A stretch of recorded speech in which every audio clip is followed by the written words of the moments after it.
Hi, good evening, and thanks for hosting this. This is something that's a passion for us and hopefully for you as well. With regard to the question of gender relations, I've taught in both kinds of schools. Ramaz is completely co-ed. The Berman Academy is co-ed until the 5th grade. From the 5th grade on through high school, Limudei Kodesh classes are separate. Limudei Chol classes, secular studies, are together. Obviously, there's another form with regard to where boys and girls are completely in different places. I have not worked in a school like that.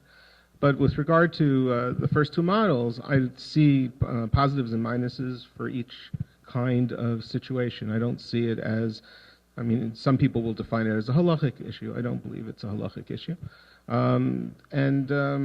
I would say that, you know, from a parent's point of view, I think the first question that you have to ask is what's best for my child. I think certain children do better in certain kinds of contexts, and one size doesn't fit all. And so in that respect, you have to really think about that if this is is part of the choices that you have to make. I have very much advocated over the years the fact that I think that girls very often get shortchanged in terms of the quality of the teachers that they get. And so in that sense, the co-ed model can prevent that from happening.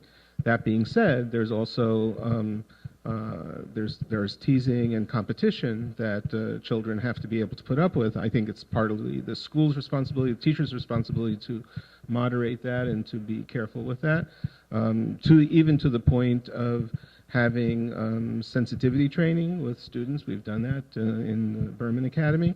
In other words, call a spade, put out what it is the expectation, and therefore you can hopefully control the situation. I think another advantage is that boys will respect girls and respect their minds. I was at Ramaz, enjoyed giving the Talmud Prize to a girl, and it was a certain point that I made. One of those girls is one of my I have grand students, so she's one of my Baalei Batot, I guess, in my shul, and Baalot Bayit, I guess, in my shul, and her children have been in my class as well.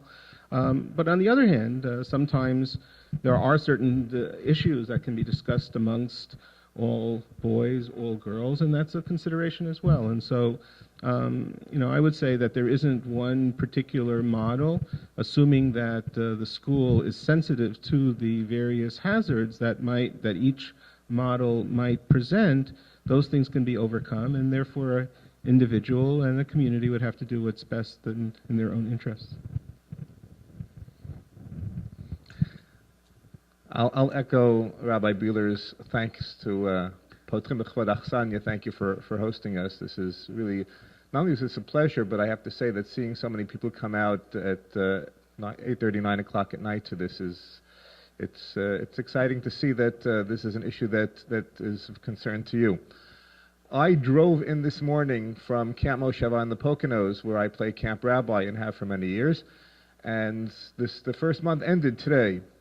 So went straight from that to here, and on Shabbat I did an Ask the Rabbi session, and those of you who have your children in that camp or other similar ones, which are probably more co-ed than the schools that they attend, I'm sure you'll be excited to know that the kids asked a very similar question there.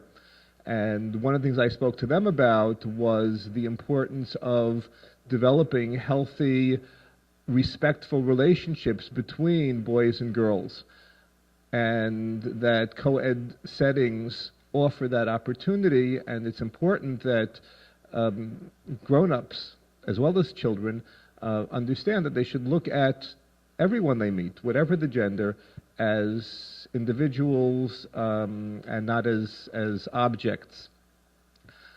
Having said that, I think it's important to note that for all that the question made a point of saying is separate gender education healthy or effective, especially for girls, much of the research shows that separate education is better for girls. When I remember, if I can tell the story, my very first year of teaching, I was teaching in the Frisch School in Paramus, New Jersey, and the principal, Menachem Meyer, left a copy of a New York Times article in every single box, in everyone's box, which talked about how in co-ed classroom settings, invariably teachers treated the boys and the girls differently. where the boys were encouraged to speak up and to argue and to take issue with things going on in class, and the girls were rewarded when they were passive and accepting. And I, being a first-year teacher, walked in with this article and asked whether this in fact was taking place in my class. And if the boys spoke up and argued about it, I encouraged them, and then if the girls remained silent, I encouraged them as well. And then at one point I said, and by the way, which of you are the girls and which of you are the boys? And since I was 23 years old and single at the time, they found that rather amusing. Apparently you don't, but that's all right. I think it's illegal now to have 23-year-old single men teaching, but this was the 1980s. It was different then.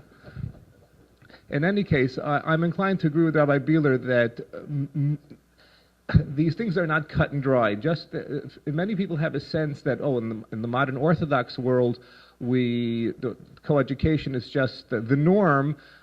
It's quite a bit more complicated than that, and there certainly are settings in which separate might even be better. What's important, however, is perhaps to make sure that in our day and age that there aren't differences in curriculum. There might be reasons to separate boys and girls, but today to suggest that there are certain subjects that are appropriate for one gender or another, again, you can show the research that perhaps boys are stronger in math and girls are stronger in the humanities. That's interesting, but that certainly won't necessarily be the case for your son or your daughter, and to cheat them out of the opportunity for higher education in math or in the humanities, or certainly in Torah, would, in my mind, be a dereliction of duty.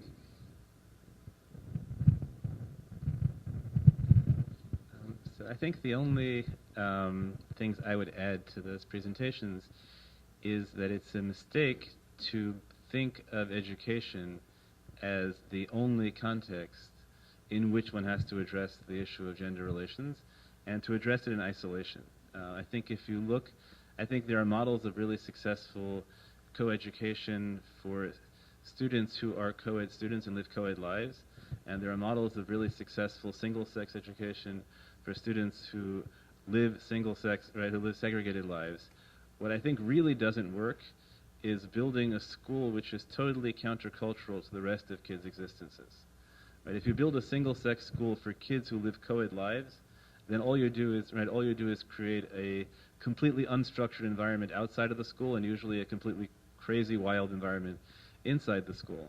It's also important to understand that, because often presented sociologically as if the choice is between co-education, which is a very balanced curriculum, and single-sex education, which is much more Judaic-focused, which has longer school days in certain ways and things like that, and that is not essential at all. And I do think that it's probably the case that if you are setting up single-sex boys schools, certainly, you need to find something to occupy large swaths of their time, because they're not going to live single-sex lives if their school lives end at 5, and they have no serious structured Torah environment to take them the rest of the day, then the illusion that they are living a single-sex life out of school should not be long sustained. So I think the issue really is to make sure that you set up a school that can work in tandem with the culture you're trying to set up, as opposed to work only with imaginary children.